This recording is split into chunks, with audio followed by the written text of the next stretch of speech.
One of my good friend's daughters used to play basketball. Actually, let me rephrase that. She attempted to play basketball for one season a couple years ago.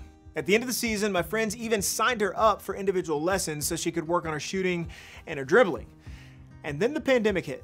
And just like that, gyms and leagues and private lessons were shut down. And apparently, she lost interest in playing basketball during that time. But then restrictions loosened up and she slowly got back into it, and before long, she was in a fall development league. It was really cool to hear my friend talk about seeing her interest and involvement in basketball make a comeback. Now that word comeback just inspires a certain kind of feeling and energy, right? We all love the idea of a comeback wherever it happens. For example, we love the greatest comebacks of all time. You can search YouTube for compilations of the greatest comebacks in any sport. They're always exciting to watch. It's improbable, it's unexpected, and dramatic. It goes against all odds. It's hard not to love them unless, of course, the team you cheer for is the one that blew the lead. We love to see the comebacks in movies. Think about all the movies with a big comeback. There's Top Gun, there's Hoosiers, there's Rocky, Field of Dreams, my personal favorite, Rudy. We all love to see someone make a big comeback in a big story. And we love the comeback player of the year. Along those lines, most major sports have an award for the comeback player of the year each season. And this is almost always a feel-good story. It's typically an athlete who came back from a major injury or an illness or some type of troubling situation. And when you hear the way he or she turned things around, it always hits a warm spot in your heart. Well, all of these comebacks have one thing in common. Someone faced an obstacle and then overcame that obstacle. And that's why we love them. We admire people who overcome opposition to rise to a new level. And in this series, we're going to talk about how we can have our own comeback stories, how we can overcome the obstacles in different areas of our own lives. To get started, we're talking about one of our biggest obstacles, stress. Stress is universal. We all deal with stress. Let's just go ahead and establish the fact that this isn't just a you thing. It's an everybody thing. Whether you're single or you're married with kids or grandparents, stress is just part of life. People who work deal with it. People who stay at home deal with it. People with a lot of money deal with it. And so do people with a little less money. Stress spans age and gender and race, so we can find some solace in the fact that we're not alone. Not only is stress universal, it's also here to stay. Stress will always be a part of life. And as long as we're driving in traffic and watching the news and living, there will be some stress. Some seasons will be more stressful than others.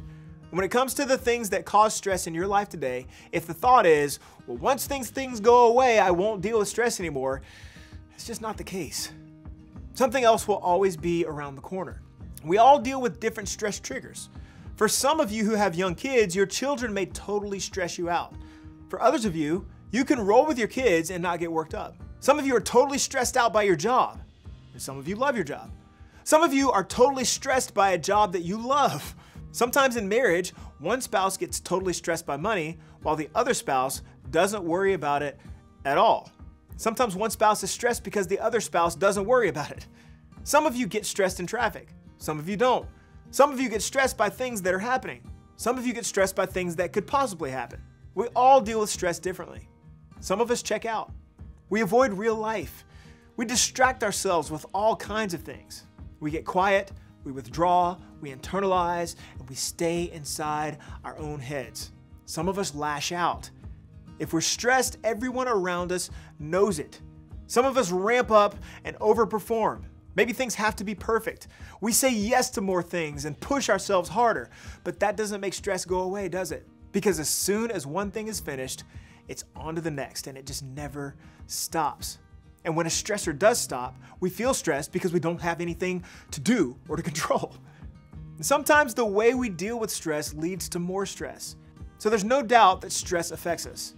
It affects our minds, our sleep, and our bodies. And ignoring it doesn't make it go away. That's the bad news. But here's the good news. What we're going to talk about today can be helpful for all of us when it comes to finding healthier ways to come back from stress. Now, when Jesus walked on the earth, one of his closest friends and followers was a man named Peter. After Jesus went back to heaven, Peter helped start the church movement. He wrote a letter to a group of Christians who were going through difficult and stressful situations. And here's one of the things he shared with them. Cast all your anxiety on him because he cares for you. Now, some other translations of the Bible put it this way. Give all your worries and cares to God. Throw all your worry on him. Casting all your cares, all your anxieties, all your worries, and all your concerns once and for all on him. Now, basically, it sounds like Peter was saying this. Give your stress to God. Throw it, cast it, hurl it, heave it, hand it over to him. Now, this is the part where we roll our eyes and say, of course, that's what an apostle is going to say. This is the church answer. Just give it to God. Don't worry, just pray. Everything will be okay, right? But context is important here. Peter wasn't just writing this as a self-help mantra. He was writing to a group of people who were suffering very real persecution. To say these people were stressed is an understatement. So Peter wasn't saying this as a light, fluffy religious answer to their real life problems. He knew the danger they were in. Peter himself had been beaten and imprisoned for following Jesus. Some of his closest friends had been executed for being Jesus followers, and he eventually lost his own life for following Jesus too. There was nothing light and casual about this. Consider what Peter said. He wasn't telling them not to stress. Instead, he was giving them something to do. Think about fishing for a minute. To get your bait in front of some fish, you have to cast your line into the water. If you've never been fishing before, casting a fishing line is awkward. It certainly takes some practice. But for people who've been fishing their whole lives, it's natural and easy. And this is what Peter was telling us. It takes practice to cast your stress on God. Now, why did Peter tell us that we can heave all this stress at God? Let's look at the second part of the verse for the answer. It's simple, but it can be so difficult for us to believe. Cast all your anxiety on him because he cares for you. He really does care for you. So we can remember, 1, he loves you. 2, he already knows about what it is that's stressing you. So telling him about it isn't going to shock him. He's not going to say, nope, I'm sorry. You can only talk to me about important spiritual stuff. That's the only stuff I care about.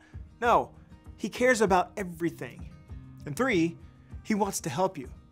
He wants to get in the middle of it. He wants to offer you his strength and help. That's why Peter told people to cast their stress on God, because God is the most powerful being in the universe. And when he gets involved, it's just different. When he steps into your stress, he brings his power with him. Stress is a part of life. We all experience it, and we always will. But we are not without hope. We have the same God available to us that the early Christians had. And like them, we can cast that stress on a very powerful God. Now, another close disciple of Jesus, Mark, recorded an interesting moment with Jesus and his disciples. They had just returned from doing ministry work, like traveling, preaching, and helping. And they were constantly followed by crowds. It was stressful. And on top of that, they had just buried Jesus' cousin, John the Baptist, a person they all knew and cared about. And John was killed for what he believed and preached. So not only were the apostles grieving the loss of their friend, they were also beginning to understand that they too could get in trouble for what they believed. And in the middle of all this, Mark captured an interaction between Jesus and his apostles. The apostles returned to Jesus from their ministry tour and told him all they had done and taught. Then Jesus said, "Let's go off by ourselves to a quiet place and rest a while." He said this because there were so many people coming and going that Jesus and his apostles didn't even have time to eat. There's no doubt that Jesus cared about what the apostles had accomplished. Jesus was the one who sent them out in the first place. But more than evaluating their performance or accomplishments, Jesus cared about them as people. He cared about their well-being. And so Jesus basically said, take care of yourselves. In this particular case, it meant resting and eating. That's what they needed in that moment to be healthy. Jesus didn't say, you need to preach more, you need to do more, you need to work harder for me. He saw that in that moment of stress, they needed some time to recharge. And Jesus modeled this throughout the Gospels. There were times when he withdrew from the crowds and spent time praying alone. And there were times when he withdrew from the crowds and spent time with his closest disciples. Why? Well, it was Jesus taking care of his heart. He was protecting his peace. There was always more he could be doing, but he wanted to maintain his health. And this is Jesus we're talking about. If it was important to him, don't you think that you and I need it that much more? Now think of it this way. The comeback to stress is rest. We can cast our stress on God. We can trust him. And with his help and direction, we can take care of ourselves. We can learn how to rest. And Jesus also said this, which was recorded in the gospel written by his friend Matthew. Jesus said, "Come to me, all of you who are weary and carry heavy burdens, and I will give you rest. Take my yoke upon you. Let me teach you, because I am humble and gentle at heart, and you will find rest for your souls. For my yoke is easy to bear, and the burden I give you is light." Jesus didn't tell us that we should ignore our heavy burdens. And he didn't tell us that we need to perform better. Instead, he gave us something to do, to bring our stress to him. Why? Because he can give us rest.